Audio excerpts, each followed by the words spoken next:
Imagine standing on the edge of a vast golden desert more than 5,000 years ago. The sun burns above you. The air is dry. The sand stretches farther than the eye can see. At first, it seems like nothing great could ever survive here. But then, cutting through the desert, you see it. A river. A long, shining ribbon of life.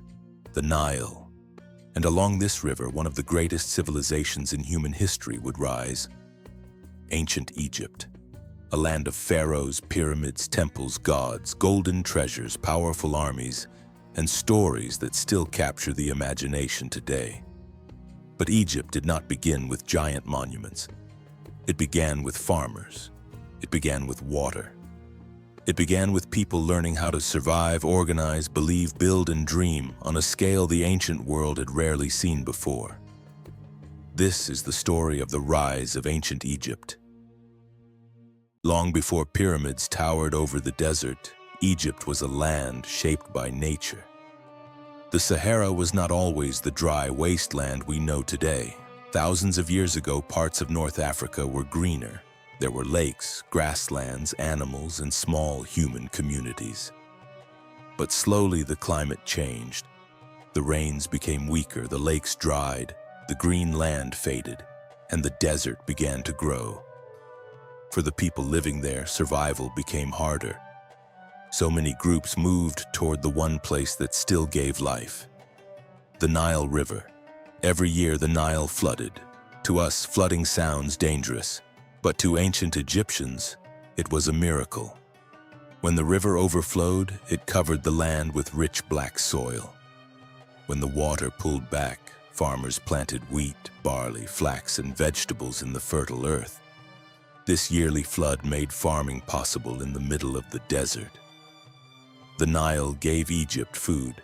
It gave Egypt transport. It gave Egypt unity. Boats could travel along the river carrying grain, stone, wood, pottery, animals, and people from one settlement to another.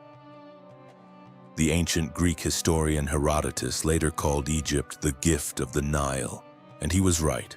Without the Nile, ancient Egypt would never have existed. As farming improved, small villages grew into stronger communities. People no longer had to spend every day searching for food. Some became farmers, others became potters, builders, boatmen, priests, soldiers, and craftsmen. They made baskets, tools, jewelry, linen clothing, and pottery decorated with beautiful designs. Trade began to grow. Ideas spread. Leaders became more powerful. Over time, two major regions formed. Upper Egypt in the south, Lower Egypt in the north near the Nile Delta. These names may sound strange because Lower Egypt is on the map above Upper Egypt. But the Egyptians named the regions based on the direction the Nile flowed, from the higher land in the south down toward the Mediterranean Sea. For a time, Upper and Lower Egypt were separate. They had different symbols, different rulers, different traditions. But around 3100 BC, everything changed. A powerful ruler, often identified as Narmer, united Upper and Lower Egypt into one kingdom. Some later traditions call this ruler Menes. Whoever he truly was, this moment became one of the most important turning points in ancient history. Egypt was no longer a collection of villages and rival regions. It became a united kingdom, and at the top stood a new kind of ruler, the Pharaoh. To the ancient Egyptians, the Pharaoh was not just a king. He was sacred. He was believed to be connected to the gods, a living bridge between heaven and earth. His job was not only to command armies or collect taxes, his duty was to protect the balance of the entire world.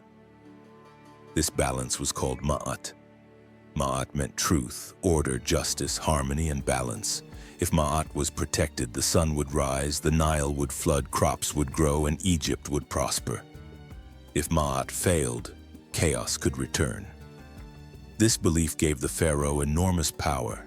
When the pharaoh ruled, he was not simply making political decisions. To the Egyptians, he was helping keep the universe in order. Egypt's early capital became Memphis. Memphis stood near the place where Upper and Lower Egypt met, making it perfect for controlling the kingdom. From there, officials organized farming, trade, building projects, taxes, and religion. Egypt became one of the most organized societies of the ancient world, and one group became especially important: the scribes. The Egyptians developed one of history's most famous writing systems: hieroglyphs. These beautiful symbols could represent sounds, words, and ideas. At first, writing was used for royal and religious purposes, but soon it became essential for government. Scribes recorded harvests, they counted taxes, they wrote letters, they copied religious texts, they recorded royal achievements. In a world where most people could not read or write, scribes held great importance. They helped Egypt remember, they helped Egypt function, and they helped the pharaoh rule.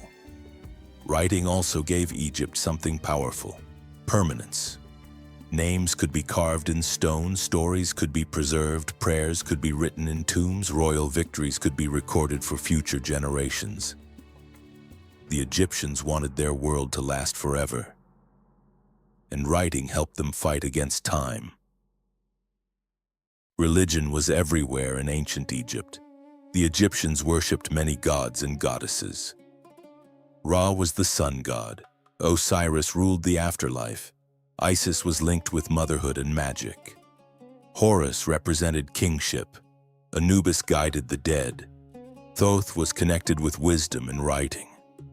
To the Egyptians, the world was full of divine meaning. The sun rising each morning was not just nature, it was a sacred journey. The Nile flood was not just water, it was a blessing. Death was not the end. It was the beginning of another journey. The Egyptians believed that if the body was preserved and the right rituals were performed, a person could live again in the afterlife. This belief led to mummification. It also led to tombs filled with food, furniture, jewelry, tools, statues, and written spells.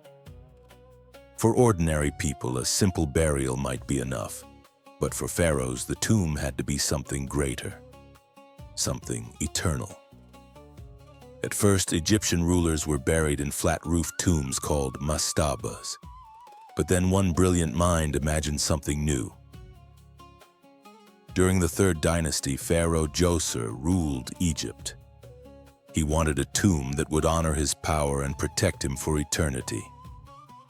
His architect was a man named Imhotep. Imhotep was a priest, official, and master builder. Instead of making one flat mastaba, he stacked several levels on top of each other. The result was the Step Pyramid at Saqqara. Built around the 27th century BC, it became one of the earliest massive stone monuments in history. Imagine seeing it for the first time. A giant stairway rising from the desert, stone upon stone, level upon level, higher than anything most people had ever seen.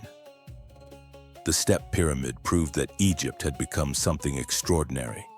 It had the workers, the food supply, the engineers, the leadership, the religious motivation, and the organization needed to build on a massive scale. It was not only a tomb, it was a statement. Egypt had learned how to turn belief into stone, and soon the pyramids would become even greater. The Old Kingdom became known as the Age of the Pyramids. During the Fourth Dynasty, Egyptian pyramid building reached its greatest height.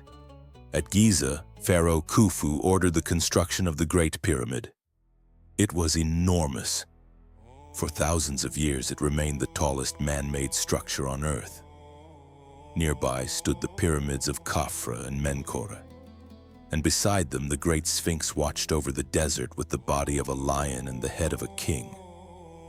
These monuments were not built by magic. They were not built by aliens. They were built by human beings, skilled workers, stonecutters, engineers, boatmen, rope makers, surveyors, cooks, doctors, and laborers organized by one of the most powerful states of the ancient world. The pyramids showed the strength of Egypt's government. They showed the wealth of the Nile Valley. They showed the power of religion. and they showed the incredible ambition of the pharaohs. Every block of stone carried a message. The pharaoh was eternal, Egypt was strong, and the gods were watching. But ancient Egypt was not only pyramids and kings. Most Egyptians were farmers. Their lives followed the rhythm of the Nile. When the river flooded, fields were covered with water and rich soil. When the water receded, farmers planted crops. When harvest came, grain was collected, stored, taxed, and distributed. Egyptian society depended on this cycle. Families lived in mud brick houses. Children played games. Women managed households, worked in weaving, helped with farming, and in some cases owned property or ran businesses. Men worked as farmers, fishermen, soldiers, builders, priests, scribes, and craftsmen. Markets were filled with goods. Bread and beer were everyday staples. Music, dancing, festivals, and storytelling brought joy to daily life. The Egyptians loved beauty. They wore jewelry, they used cosmetics, they decorated their homes and tombs.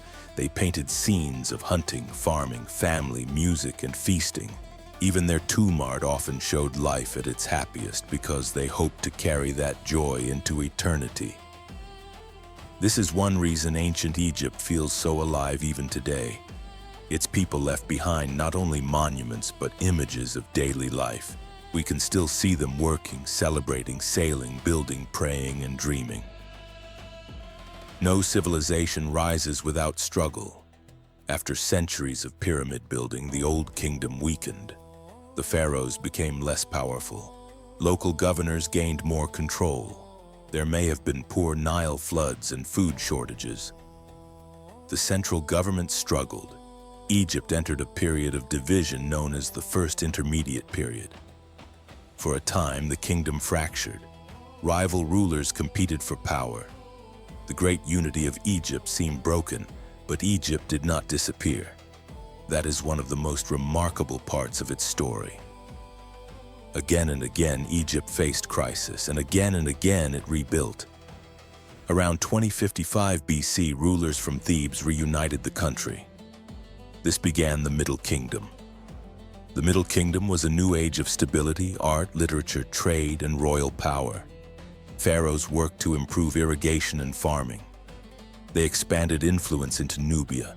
They sent expeditions for minerals, stone, and luxury goods. Writers created some of Egypt's greatest literature. Art became more human and expressive. The pharaoh was still powerful, but now he was often shown as a ruler who carried responsibility, not just divine glory. Egypt had learned from collapse, and it rose again. Eventually, Egypt faced another challenge. A group known as the Hyksos gained control of parts of northern Egypt. They came from Western Asia and ruled from the Nile Delta. They brought new military technology, including horse-drawn chariots and advanced weapons. For Egypt, this was a shock. Foreign rulers controlled part of the land, but the Egyptians learned from them. The rulers of Thebes adopted new weapons. They built stronger armies. They used chariots. And eventually, they drove the Hyksos out. This victory began the New Kingdom. And the New Kingdom was Egypt at its most powerful. Egypt was no longer only defending the Nile Valley. It became an empire. Its armies moved south into Nubia. They marched into the Levant. They fought for trade routes, tribute, gold, and influence. This was the age of some of Egypt's most famous rulers. Ahmose I helped reunite Egypt and founded the 18th dynasty. Hatshepsut became one of Egypt's most successful female pharaohs. She promoted trade, especially the famous expedition to Punt, and built a magnificent temple at Deir el-Bahri. Thutmose III became one of Egypt's greatest military leaders. His campaigns expanded Egyptian power farther than ever before. Wealth flowed into Egypt. Gold, timber, horses, precious stones, and luxury goods entered the kingdom. Temples became larger. Priests became more powerful. Artists and builders worked on an incredible scale. The city of Thebes became one of the great centers of the ancient world. At Karnak, Generations of pharaohs added columns, statues, obelisks, courtyards, and sacred spaces to honor the god Amun. Egypt had become a superpower. The new kingdom was also a time of dramatic change. One of Egypt's most unusual pharaohs was Akhenaten. He tried to transform Egyptian religion by promoting the worship of the Aten, the sun disk, above other gods. He moved the capital to a new city called Akhenaten, now known as Amarna. Art changed, religion changed. The royal family was shown in a more intimate and unusual style, but Akhenaten's revolution did not last. After his death, Egypt returned to its old gods. His city was abandoned. His name was later damaged or erased. One young king who followed him became the most famous pharaoh in modern history, Tutankhamun. King Tut ruled for only a short time and died young. In his own lifetime, he was not Egypt's greatest ruler. But in 1922, archaeologist Howard Carter discovered his tomb almost intact in the Valley of the Kings. Inside were golden shrines, jewelry, statues, chariots, furniture, and the famous golden burial mask. The discovery amazed the world. Tutankhamun became a symbol of Egypt's splendor. His tomb showed how rich, artistic, and deeply religious royal burial could be. Then came Ramesses II, Ramesses the Great. He ruled for more than 60 years. He built temples, cities, statues, and monuments across Egypt. He fought the Hittites at the Battle of Kadesh, one of the best documented battles of the ancient world. Later, Egypt and the Hittites made one of history's earliest known peace treaties. Ramesses understood image and legacy. His statues were massive. His inscriptions were bold. His name appeared everywhere. At Abu Simbel, colossal statues of Ramesses still sit carved into the rock, staring across the land like guardians of eternity. By his reign, Egypt had reached extraordinary heights. From river villages to a united kingdom. From mud brick homes to stone pyramids.